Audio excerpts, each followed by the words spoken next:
다시 한번 인사할까요? 잘 오셨습니다. 인사하겠습니다. 잘 오셨습니다. 예. 날씨도 푸근하고 우리 마음도 즐겁습니다. 할렐루야. 네. 이 시간 말씀을 통해서 또 즐거움을 맛보기를 주님의 이름으로 축복합니다. 그런데 오늘 말씀에 보면 11절 말씀이 이와 같이 되어 있습니다. 아주 강력한 말씀으로 이와 같이 우리들에게 나타나 보이는데요. 이런 말씀으로 우리에게 다가옵니다. 화 있을진저 이 사람들이여. 지금 유다라고 하는 유다서를 기록한 이 증거자는 처음부터 책망을 하는 얘기를 합니다. 기분 나쁜 소리죠. 화 있을진저. 뭔가 지금 뿔나 있는 모습이죠. 유다라고 하는 자가 편지를 보내면서 정말 꾸짖고 싶고 좀 이런 것들 때문에 믿음이 우리들에게 즐거움이 되지 못하고 파산하는 경우가 생기기 때문에 경책하는 말씀이 우리에게 임합니다. 그러나 저와 여러분이 이미 주님이 붙들고 계시기 때문에 경책하는 말씀 가운데서도 즐거움이 있기를 바랍니다. 할렐루야. 하나님은 우리를 사랑하시기 때문에 책망을 하는 거예요.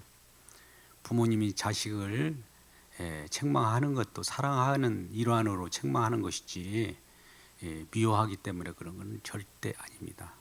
하나님도 마찬가지로 말씀을 통해서 저와 여러분에게 이와 같은 심지어 화 있을진저 뭐 이렇게 말한다 할지라도 그것은 우리에게 회개의 자리로 돌아오게 하고 진짜 행복한 삶을 살기 위한 자리로 돌아오라는 권면의 말씀이지 우리를 쓰러뜨리려고 하는 말씀이 아닌 거예요.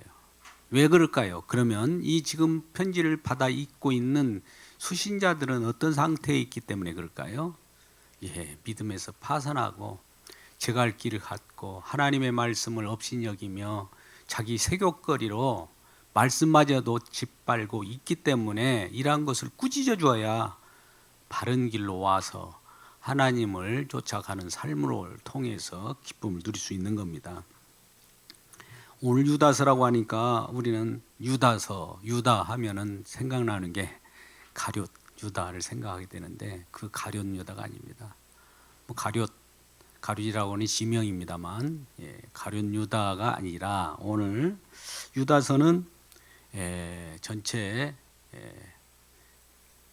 한 장으로 되어 있습니다. 그리고 25절까지 되어 있는데 어떤 친구가 성경이 66권이지 않습니까? 그래서 하루 종일 한 권 책을 읽었대요. 어디를 읽었냐 했더니 유다서를 읽었대요. 1장밖에 없는 오늘 25절까지 읽으면 책 한 권 읽은 거예요. 그러나 아주 묵직하고 우리들에게 엄중한 말씀을 우리에게 전해주기 때문에 견고한 말씀으로 우리가 받아들이기를 주의 이름으로 축복합니다. 이 유다는 1장 1절 보니까 예수 그리스도의 종이요 야고보의 형제인 유다라고 표현하고 있습니다.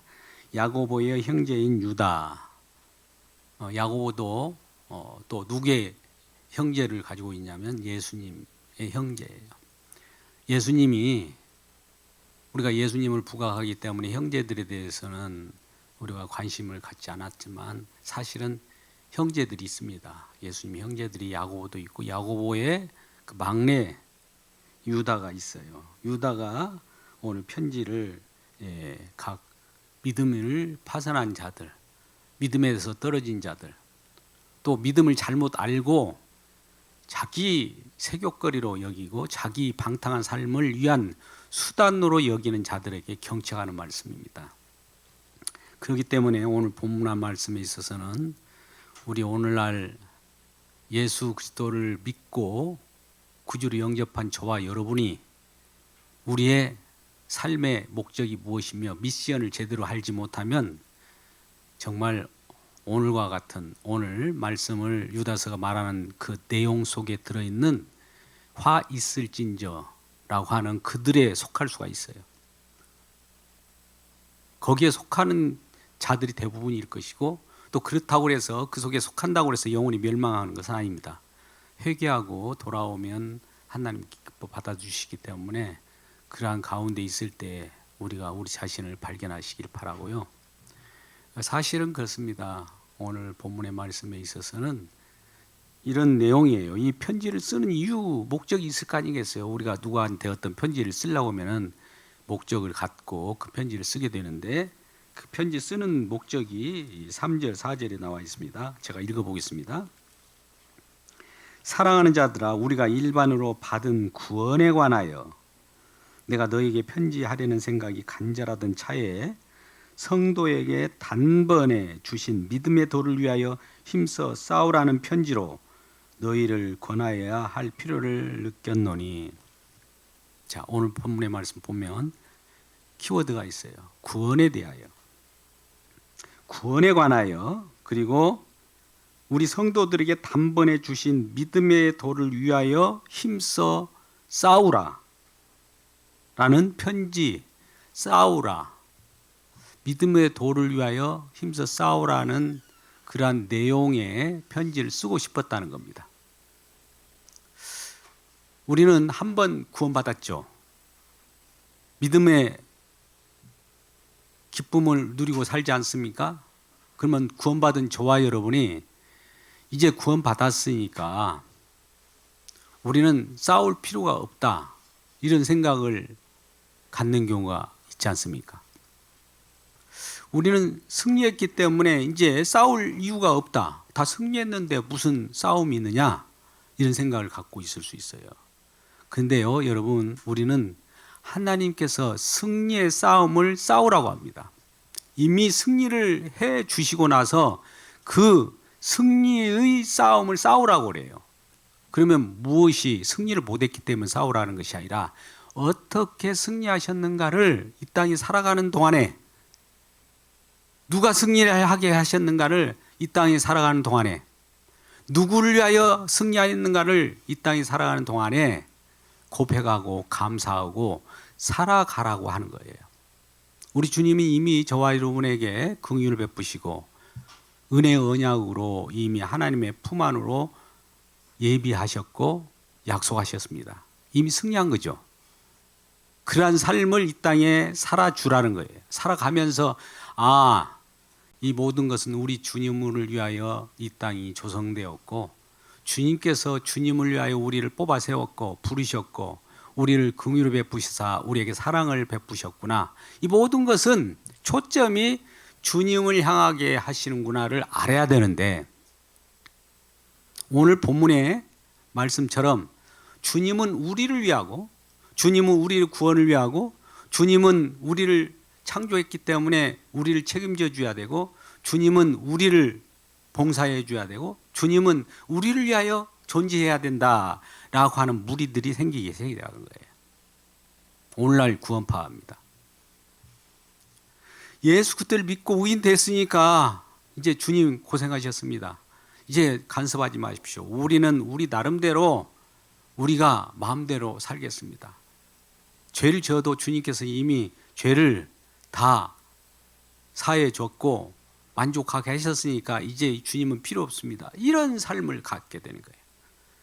그래서 의인으로 존재하고 싶어하는 그런 마음들이 우리 가운데 있는 거예요. 그래서 이런 복음이, 이 다른 복음인데 이 복음을 다른 사람들이 다 좋아해요. 의인 되었다 그러니까 좋아한다 이거예요. 당신 의인, 얼마나 좋습니까? 죄인 그보다 낫잖아요. 근데 하나님은 싸움의 영역으로 집어넣었다는 것은 그리스도 영역, 그리스도 은혜 안으로 집어넣었다는 것, 그 속에서는 뭔가 일이 있어요. 주님이 날마다 싸워주시는 그 현장으로 우리가 돌입되었다는 거예요. 그 속으로 우리가 그 싸움의 현장으로 들어간 거예요. 그 싸움이 끝나버리고 이제 끝났다, 우리는 이제 싸움을 할 필요도 없어, 누리기만 하면 돼, 뭐 이런 것은 있을 수 없다는 거죠. 이미 승리했지만 승리의 싸움을 싸우라, 오늘 본문에서도 그렇게 믿음의 도를 위하여 싸우라고 권면하고 싶다고 하잖아요. 오늘 본문이 지금 유다서가 그런 거예요.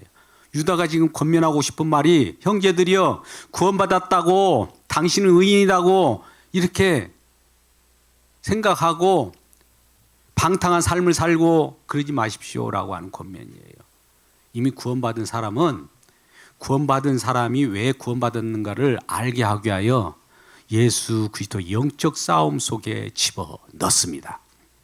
그러니까 우리의 이 땅에 살아가는 예수 그리스도를 믿는 사람들은 영적 싸움을 하기 위하여 우리를 하나님께서 그 장으로 불러들인 거예요.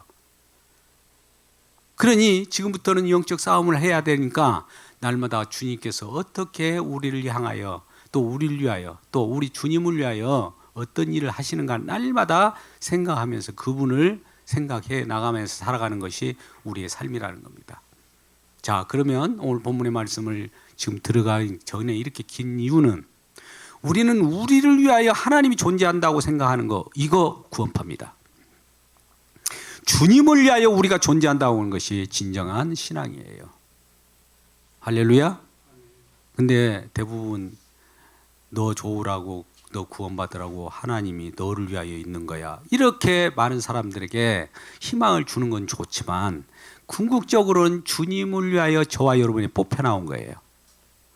주님이 어떻게 승리했는가를 우리로 하여금 와서 확인하라는 거예요. 확인하여서 부르심을 받고 주님 앞에 나온 자들이 주님께서 어떤 일을 하시고 어떻게 승리하는가를 증언하는 자로 뽑아 세운 자들이 구원받은 백성이라 이거예요. 구원이 목적이 아니라 부르심이 목적이에요. 부르심은 받은 자들은 어차피 구원받은 백성인데 왜 구원을 시켜주셨습니까? 아, 주님을 증거하라고. 주님이 하신 일을, 주님이 어떻게 승리하고 계시는가를 예수를 증언하라고는 예수의 증인으로 부른 것이지, 내 구원, 이제 주님 고생하셨으니까 이제 나한테 간섭하지 마십시오. 나 행복을 위하여 이제 주님 안녕, 나는 내 삶으로 가서 내 즐기리로 작정했습니다. 이런 것은 있을 수 없다는 거예요. 근데 많은 사람들이 그렇게 생각하고 예수 믿을 때 잠깐 구원받을 때만 필요하고 이제는 필요 없습니다. 내가 알았습니다. 구원받은 지가 언젠데요 하면서 세욕거리로 방탕한 삶을 살고 있더라 이거예요. 이런 자들에게 믿음을 도를 위하여 승리의 싸움을 싸우라, 이렇게 권면하는 겁니다. 여러분도 믿음을 얻었지만 승리했지만 승리의 싸움을 싸우시길 주의 이름으로 축복합니다. 예, 그래요. 그래서 이 초대 교회 때는 거짓 선지자들이 많았습니다. 거짓 교사, 거짓 선생들이 와서 이제 구원 받았으니까 뭐 이런 신앙생활을 할 필요가 있느냐, 너는 의인이야, 왜 주님을 날마다 붙들고 있는 거야, 아직도 질질 짜고 있어, 이런 식으로 오늘날 얘기하는 그런 이제 목회자들도 그런 사람들이 있는데, 그런 거짓 선생들이 초대 교회에도 있었다 이거예요. 그래서 그들의 심판에 대해서, 그는 하나님이 하신 일에 대해서 딴지를 거는 거예요. 첫째, 그들의 특성이 거짓 교사들. 근데 그들이 어떻게 이 공동체, 믿음의 공동체에 들어온지 아십니까? 막 어떤 많은 사람들이 알게 들어온 것이 아니라 비밀스럽게 들어옵니다. 비밀스럽게 들어오는 내용이 어디에 있느냐면 우리 잘 한번 보시죠. 4절 말씀에 이는 가만히 들어온 사람 몇이 있습니다. 가만히 들어온다는 거예요. 오늘날 이단들이, 사이비들이 이 교회에 가만히 들어옵니다. 가만히 들어와요. 자, 4절 말씀 그렇게 되어 있어요. 이들은 가만히 들어온 사람 몇이 있습니다. 그들은 가만히 들어와서 하는 일들이 뭐냐? 옛적부터 이 판결을 받기로 한 기록된 자니 경건하지 아니하여. 이들은 경건하지 않는다. 여러분, 하나님의 경건이라고 하는 말씀을 들을 때 이렇게 생각하십시오. 하나님의 하신 일에 대해서 딴지를 건 사람들이 경건하지 않는 거예요. 하나님의 하신 일은 무조건 아멘 하는 것은 경건한 사람들이에요. 저와 여러분은 하나님의 하신 일에 대해서 아멘 하시죠? 아멘. 할렐루야. 우리는 경건한 자입니다. 하나님이 하신 일은 하나님이 계획하시고 하시는 일에 대해서 우리가 시시비비를 가릴 필요가 없어요. 시시비비를 가리키려고 하는 자들은 사단이 그렇게 종용하는 거예요. 아담이 처음부터 하나님이 하신 일에 대해서 시시비비를 가린 자가 아니었는데 사단이 뒤에서 유혹해서 야, 너도 하나님처럼 돼. 하나님이 너를 너에게 새로운 것을 가르쳐 주려고 한 것이 아니라 너에게 감추는 것이 있었다.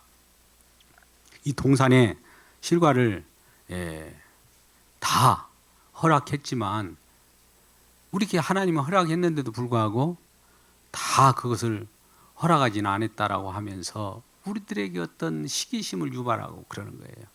하나님이 하신 일에 대해서 우리가 어떤 마음에 왜 하나님이 이런 거 이렇게 하셨습니까? 선악과를 왜 심어놨습니까? 이렇게 딴지를 걸 필요가 없어요. 하나님이 다 그거는 우리들에게 은혜를 주시기 위하여 선악과가 심어졌다는 사실을 기억하시길 주의 이름으로 축복합니다. 선악과가 왜 심어놨습니까? 우리에게 은혜 주시기 위하여 선악과도 심어놨습니다. 선악과를 통해서 생명과의 중요성을 알게 하시기 위한 하나의 재료예요. 우리 주님을 위한 일은 모든 세상의 모든 여건들과 배경이 주님을 위한 것이기 때문에 하나도 쓸모없는 것이 없어요. 다 쓰이는 겁니다. 사단도 도구로 또 쓰이는 거예요. 아유, 사단 필요 없어요. 저 귀신론들은 이단들은 그래요. 사단 막 빼주잖아요. 귀신 쫓아내주고. 귀신도 역할이 있습니다. 저와 여러분의 믿음을 견고히 세울 수 있는 그 역할 뒷배후에 그것을 종용하는 세력들이 이제 귀신들이죠. 사단들이란 말이죠. 사단을 즐겨할 사람은 없겠지만 그럼에도 불구하고 우리들에게는 그걸 통해서 주님께서 하고자 하는 어떤 목적이 있다는 거죠. 아니, 하나님 사단을 왜 이 세상에 만들어 놨어요? 이렇게 딴지 걸지 말라는 거예요. 딴지 거는 것이 아까 경건치 않다고 했죠. 그것도 이유가 있다는 거예요. 왜 그럴까? 하나님께서는 사단을 주신 목적이 있구나. 이것도 아시고 아멘 하시면은 경건한 자예요. 근데 하나님이 하신 일마다 토를 달고 불평불만하고 왜 그럽니까? 왜 그랬어요? 원망 불평하는 자들이 경건치 않는 자들이라고 해요. 오늘은 경건치 않는 자들에 대한 경고의 말씀을 하는데 이 경건치 않는 자들이 어떤 경건치 않는 자들이 어떤 자들인가 성경을 통해서 어떤 예를 세 사람을 들여서 얘기하고 있습니다. 오늘 본문의 말씀 보면 누구라고 나올까요? 자, 11절 말씀 보니까 화 있을진저 이 사람들이여 하면서 세 사람을 얘기하죠.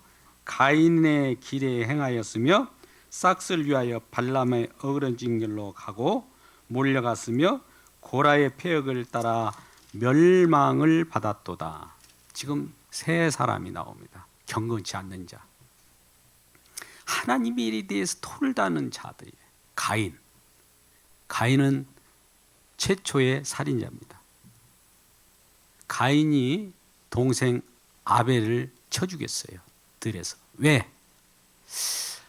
여호와 하나님께서 아벨과 아벨이 드리는 제사는 받고 가인과 가인이 드리는 제사는 안 받았거든요. 그러니까 하나님이 아벨과 아벨의 제사를 받은 것은 하나님이 선택하는 하나님 자유예요. 그런데 가인이 왜 아벨 것은 받은데 내 것은 안 받는 거요? 라고 하면서 하나님께 딴지를 건 거예요. 하나님 하신 일에 대해서 불평한 거예요. 가인이 그래서 하나님 아벨 것을 받고 내 것을 안 받아주셨습니까? 하나님 원망하는 그런 과정에 하나님이 받아주시는 그 제물의 대상인 아벨을 쳐 죽인 거예요. 불만을 표시한 거예요. 두 번째, 오늘 발람에 대한 얘기가 이제 민수기 22장에 나오는데 발람은 발락이라는 왕의 어떤 이 권을 이 권함을 받고 이스라엘 백성들을 저주하게 됩니다. 돈을 받았어요. 두둑한 돈을 받고 이 이스라엘 백성들을 저주해 달라는 거예요. 그때 당시는 뭐 점성술이나 조금 이 영매 이런 것들이 좀 있었던 시절이기 때문에 그런 것들을 노려서 발락 왕이 이스라엘 때문에 미치겠어요. 그러니까 이스라엘 백성들을 저주해 달라고 이 발람을 산 거죠. 그러니까 발람이 저주를 선포하죠. 근데 하나님은 저주를 받아들입니까? 오히려 그 말에 저주 말을 했는데 축복으로 말이 바뀌어버린 거예요. 할렐루야. 하나님은 저와 여러분을 그리스도인, 즉 하나님의 축복된 백성으로 이미 구원받았기 때문에 누군가가 우리를 저주한다는 말을 한다 할지라도 그 저주가 축복으로 바뀌어버립니다. 할렐루야. 왜 그래요? 우리를 보호하시는 우리 주님이 저주하는 말을 받아가지고 축복으로 바꿔버려요. 하나님은 이런 하나님이에요. 아브라함을 처음에 불러서 너를 모든 민족 위에 뛰어나게 하고 또 너를 저주하는 자를 내가 저주할 거고 너를 축복하는 자를 축복할 것이란 말씀하셨어요. 아브라함에게 약속하신 말씀이란 말이죠. 그러면 아브라함에게 약속하신 말들도 아브라함 자손들에게 허리에서 나온 자손들에게도 유효해요. 그러니까 이스라엘이라고 하는 백성도 아브라함의 허리에서 나온 민족이에요. 그러니까 이스라엘에게 저주하는 자를 하나님 저주합니다. 이스라엘에게 축복하는 자를 하나님은 축복해요. 근데 발람이 이스라엘을 저주하려고 할 때 이 저주하면은 하나님은 발람을 내버려 두겠습니까? 그러니까 너는 저주받아 마땅할 자야. 발람이여 화 있을 자인저 이렇게 말하는 거예요. 세 번째는 누가 나옵니까? 고라가 나옵니다. 고라도 레위 자손이었습니다. 근데 이스라엘 백성들이 지금 진군을 하고 있죠. 출애굽에서 저 가나안 땅이라고 하는 약속의 땅에 하나님께서 들여 보내주겠다고 약속하셨어요. 그 약속의 땅으로 가는 그 길이에요. 그런데 그 과정에서 레위 자손들을 하나님 뽑아가지고 하나님의 거룩한 일들을 행하게 했습니다. 그러니까 그 일을 하는 그 입장에서 이스라엘 백성들이 쫓아가면서 보니까 레위 자손들이 좀 존경을 받게 보고 많은 사람들이 우러러 보여지거든요. 그러니까 고라 자신도 우리도 할 수 있지 않느냐. 레위 자손 먼저 저 앞에 제사장 노릇하고 뭐 이 제사 지내는 일 저들만 고유 업무가 아니지 않나. 우리도 할 수 있어. 우리도 할 수 있잖아요. 이렇게 하나님 앞에 불평을 한 거예요. 그래서 고라 자손들이 그 땅이 땅이 벌려져서 그들을 몽땅 땅으로 흡수해 버리는 그런 일이 벌어졌죠. 그러니까 그건 왜 그러냐면 하나님의 하신 일에 대해서 우리도 할 수 있는데 우리는 왜 외면하고 저 사람들만 뽑아가지고 거룩한 일을 하게 합니까? 우리도 할 수 있어요. 우리가 거룩한 일을 할 수 있는 사람이 얼마나 있는지 모르지만 거룩한 일이라고 하는 것은 많은 사람들 섬기는 일이에요. 오늘날 목회자들도 나도 목회자가 될 수 있어 그렇게 생각할 수 있죠. 그 목회자가 되는 것은 섬기는 거예요. 거꾸로. 예수 그리스도가 진정한 목회자라고 볼 수 있는 건데 그는 죽기까지 섬겼어요. 그 일을 하기 위하여 뽑아 세우는 것이 그 거룩한 일을 하도록 하는 것인데 그것을 보기에 남들이 그 일을 하니까 많은 사람들이 그걸 칭찬하니까 그거 칭찬 듣고 싶어서 그걸 또 하고 싶었던 거예요. 오늘날 그런 분들이 많이 있지 않습니까? 사업에 실패하면 그쪽에 와서 영광 받기 위해서 혹시나 그런 길이 있나 싶어가지고 오는 사람들이 더 있어요. 그들이 항상 보면 어떤 일이 벌어지냐. 매스컴에 그것이 알고 싶다라든지 뭐 스포츠 뭐 그런 데 나타나는 자들이. 왜요? 자기 영광 받기 위해서 그 일을 하기로 해 들어왔단 말이에요. 가만히 들어온 자들이에요, 이들도. 그 하나님의 일이라고 하는 것은 어떤 일입니까? 정말 죽기까지 복종하고 자기를 부인하는 삶인데 어떤 선지자가 어떤 사도들이 제명에 죽었습니까? 정말 죽으라고 이 일을 하는 것인데 영광을 위하여 이 일을 한다고요? 많은 사람들에게 존경받으려고 이 일을 한다고요? 그 자체부터가 벌써 이미 틀린 겁니다. 그래서 그들에게도 화 있을진저라고 하는 책망을 갖게 되는 거예요. 근데 그들의 이제 특성들을 어떤 비유적인 표현을 오늘 멋있게 하는 데 장면이 나오는데요. 오늘 12절 말씀을 한번 볼까요? 12절. 그들은 기탄 없이 너희와 함께 먹으니 너희 애찬의 암초요 자기 몸만 기르는 목자요 바람에 불려가는 물 없는 구름이요 죽고 또 죽어 뿌리까지 뽑힌 열매 없는 가을 나무요. 자, 이런 자들의 모습을 이렇게 얘기한 거예요. 지금 어떻게 보면 자기 자신을 위하여 하나님이 하신 일에 대해서 딴지를 거고 하나님 왜 그렇게 하셨어요? 그러면서 그러면 하나님께 원망을 하는 이유가 뭐냐? 자기 자신을 위하여 그렇게 하는 거예요. 본성이 드러나는 거예요. 하나님이 하시는 일에서 딴지를 걸고 하나님 왜 그렇게 합니까? 불평하는 자들은 왜 불평하는 자 하느냐? 자기 자신의 배부름, 자기 배를 불리게 하기 위한 내용들이 대부분이에요. 그래서 그들은 기탄 없이 너희와 함께 모여 우리가 공동체로서 함께 예배 가운데 들어더라도 그들은 이 예배에 왜 들었느냐? 배 불리기 위하여 온 거예요. 주님을 섬기려고 온 것이 아니라 이 속에서 내가 배불릴 것이 있는가? 내가 내 유익을 구할 것이 있는가? 하기 위하여 가만히 예배 가운데 들어온 자들도 있더라 이거예요. 초대교회. 그래서 그들은 애찬의 암초예요. 애찬이라는 건 뭡니까? 우리가 같이 성령 안에서 영적인 양식도 먹지만 육적인 양식도 같이 교제하지 않아요?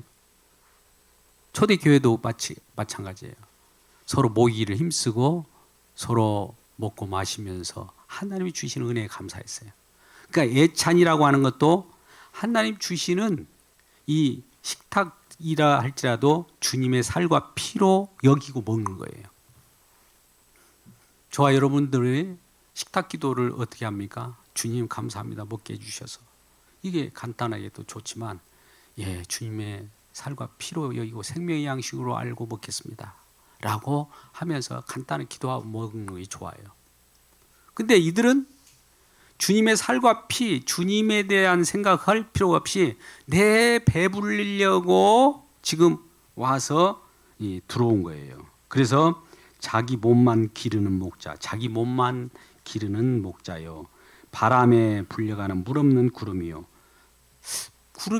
구름 속에 물이 없을까요? 구름은 그 자체가 물인데 어떻게 돌아다니는데 비를 내릴 수도 없고 의미 없는 구름과 같은 것이라는 거죠. 또 죽고 죽어 뿌리까지 뽑힌 열매 없는 가을나무요. 가을나무가 모르겠어요. 앙상한 가지를 갖고 나무에 땔감으로 쓰여지는 그런 생명 없는 나무. 마지막에 썩어 문드러진 나무. 뿌리가 없어서 뽑힌 나무들과 같은 그런 자들이라는 거예요. 근데 그들도 모양은 있어요. 나무 같은 모양은 있잖아요. 이 세상에 우리가 이렇게 강력한 말씀을 드린다면 예수 안 믿는 사람들이 이 세상에 돌아다닙니다. 앞으로 예수 믿는 사람들 제외하고 말입니다. 그런 사람들은 살아있는 것처럼 돌아다니지만 가지가 꺾인 나무처럼 뿌리가 뽑힌 나무처럼 돌아다니고 있는 거예요. 그들은 즐겁게 돌아다니는지 모르지만 하나님 입장에서는 죽은 나무예요. 죽은 나무. 죽은 나무가 바삐 돌아다니는 그 무슨 의미가 있어요? 오늘도 예배 가운데 나오지 못한 자들에게 권면하십시오. 죽은 나무가 되지 말라고. 예배 가운데 나와서 주님과 주님이 결합돼, 주님께 결합되는 이 삶이 이 자체가 살아있는 거고, 주님 앞에 떨어지면은 뿌리가 뽑힌 나무와 또 가지가 꺾인 나무와 똑같은 거예요. 그런 사람들이라는 거죠. 그리고 13절에 자기 수치의 거품을 뿜는 바다의 거친 물결이요. 바다의 거친 물결에서 거품을 뿜는데요. 바다에 우리를 해변에 가면 그러잖아요. 바다가 급히 파도를 오면은 아주 그냥 강한 소리를 내면서 오지만은 거품이 마지막에 쫙 이르잖아요. 우리를 아마 삼킬 듯이 왔지만 나중에 보니까 삼킬 힘도 없고 거품으로 끝나는 그런, 처음에 우리들에게 강하게 막 어떤 힘으로 몰아칠 것처럼 느끼지만은 별 볼일 없는 거품과 같은 자들이라는 거예요.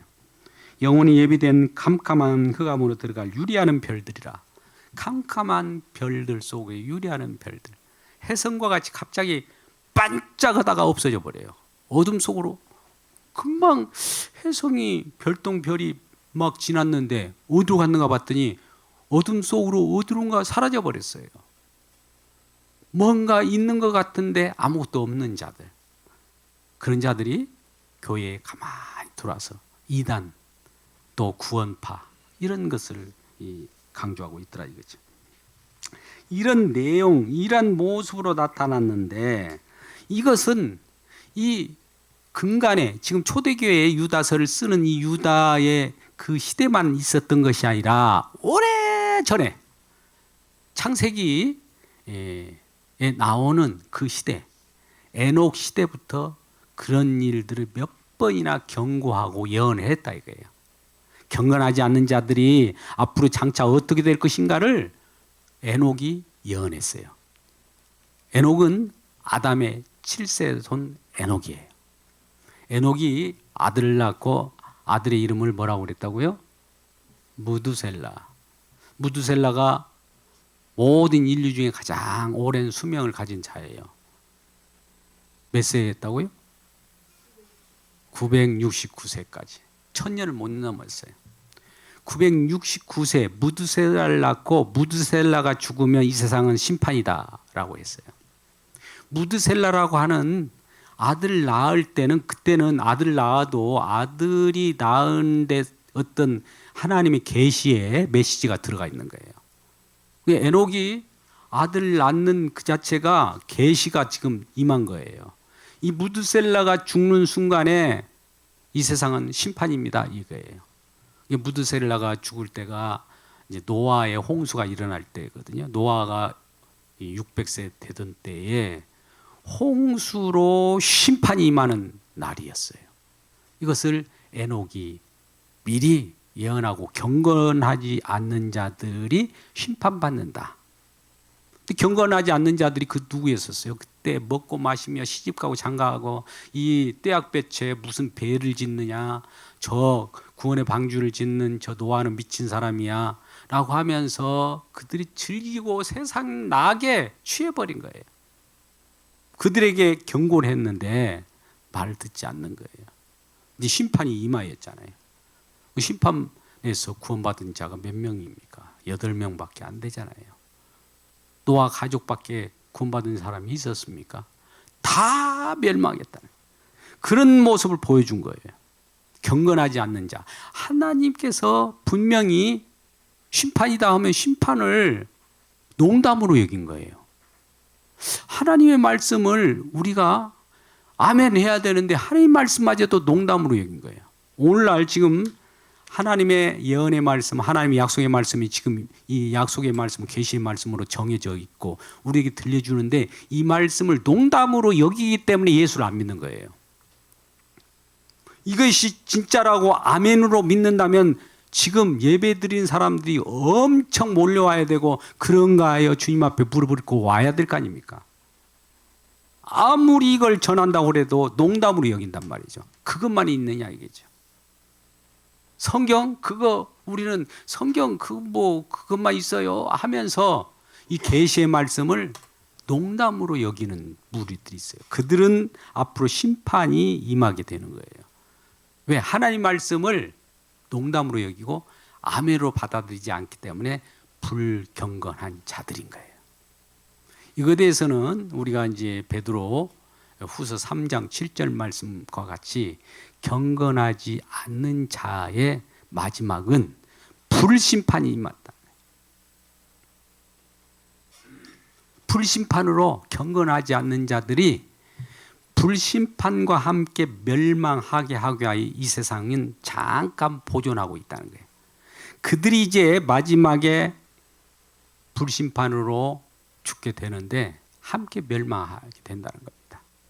그 얘기를 처음에는 물심판으로 홍수심판을 에녹을 통해서 예언했지만 장차 베드로를 통해서 베드로후서 3장 7절 말씀과 같이 경건하지 않는 자들이 몽땅 지옥의 형벌을 면치 못하도록 불심판이 임한다. 그 내용이 나와 있습니다. 그래서 이 15절 말씀을 한번 보세요. 14절 15절 말씀. 에녹이 어떤 예언을 했느냐.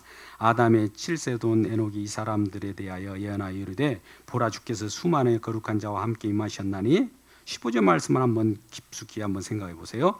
이는 무사람을 심판하사 모든 경건하지 않는 자가 경건하지 않는 행한 모든 경건하지 않는 일과 또 경건하지 않는 죄인들이 주를 거스르 한 모든 완악한 말로 말미암아 그들을 정죄하려 하심이라 하였느니라. 여기 보면 경건하지 않는 경건을 4번이나 반복해요.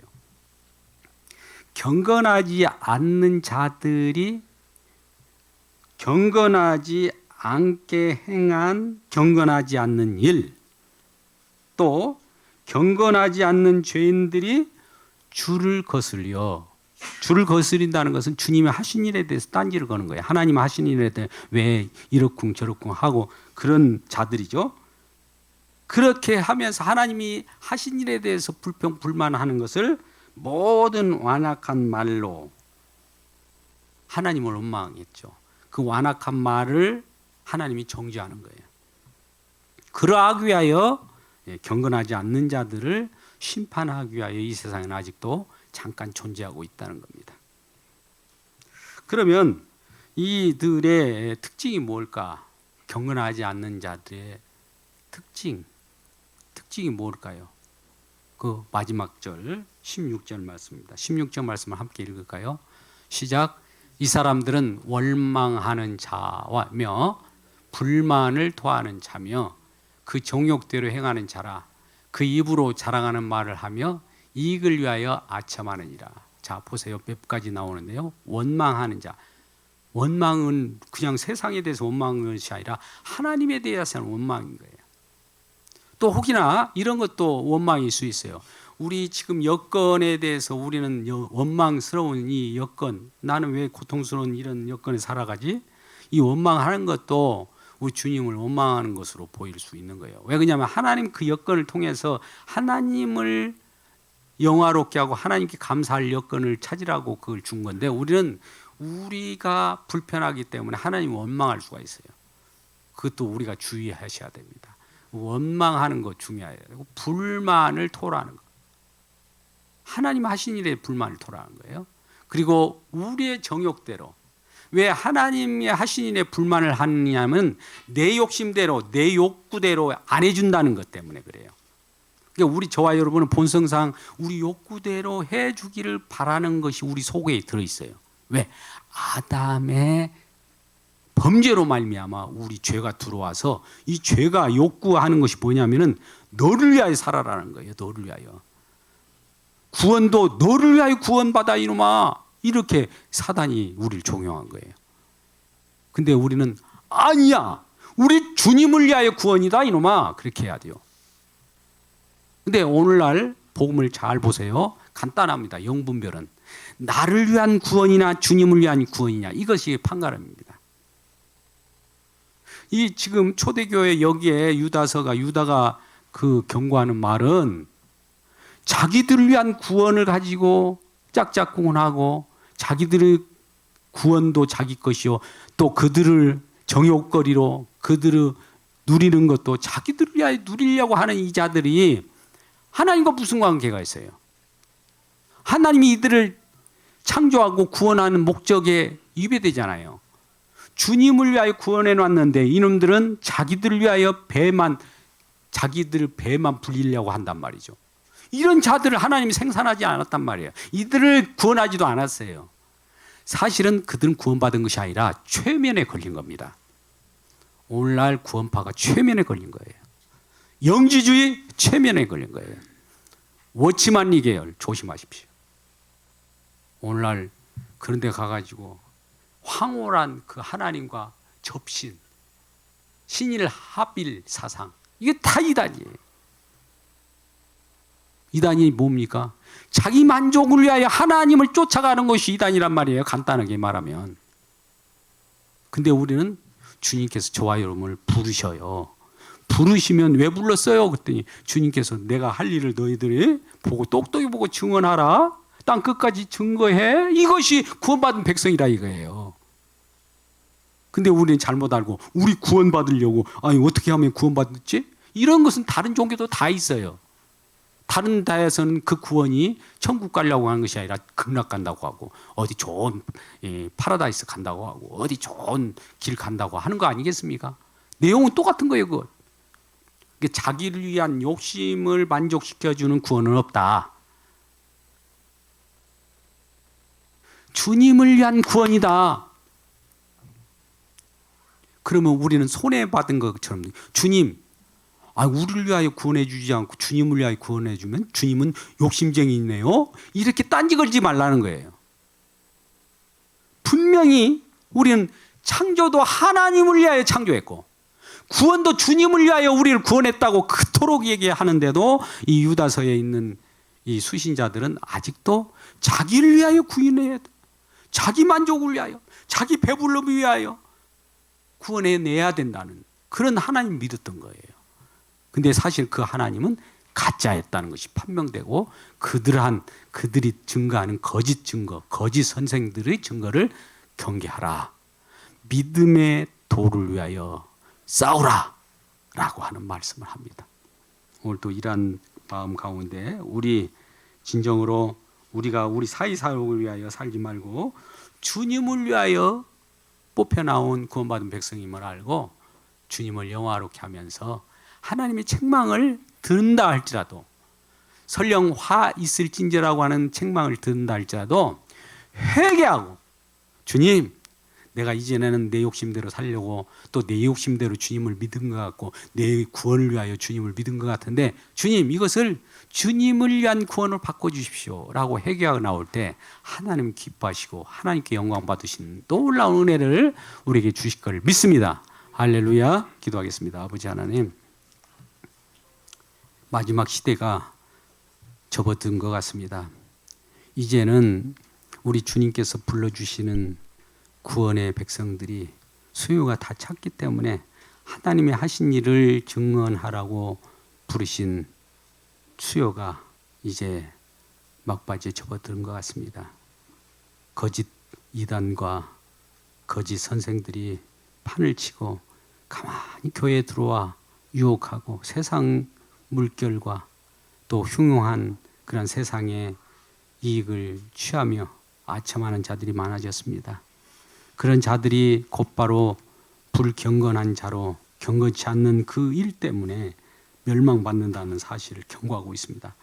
이러한 경고한 그 뜻을 쫓아 우리가 진정으로 주님께 회개하고 나오며 주님의 분부심을 받습니다. 주여 용서하여 주시고 이제는 주님과 함께 기쁨으로 살아가기를 소원합니다. 모든 것이 주님의 것이요 주님을 위하여 창조되었고 주님을 위한 구원임을 우리가 고백하오니 주여 우리를 새롭게 하여 주시고 날마다 주님 안에서 기뻐할 수 있는 권속들 되게 하여 주옵소서. 예수님의 이름으로 기도드립니다. 아멘.